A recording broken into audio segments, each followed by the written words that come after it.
મંદિર ટ્રસ્ટે ભારે વરસાદની આગાહી પગલે 31 જુલાઈ 1 ઓગસ્ટ ભક્તોને પ્રવાસ ટાળવા અપીલ કરી। અયોધ્યામાં દાન ચોરીની ઘટના બાદ રામ મંદિર ટ્રસ્ટમાં જગદીશ આફલેની પ્રથમ સચિવ તરીકે નિમણૂક કરાઈ, જેઓ આરએસએસ સાથે સંકળાયેલા છે।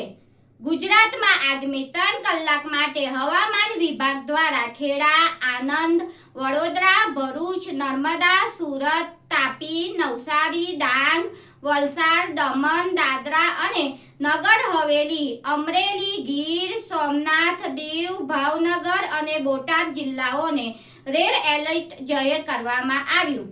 બોલિવૂડ અભિનેત્રી કીર્તિ કુલારી સાયબર છેતરપિંડીની શિકાર બની, જેના ક્રેડિટ કાર્ડમાંથી 2,43,000 કપાઈ ગયા। ગોધરા શહેરમાં રહેમતનગર વિસ્તારમાં બકરીઓની બાબતે બોલાચાલી બાદ મહિલાઓ પર હિંસક હુમલો।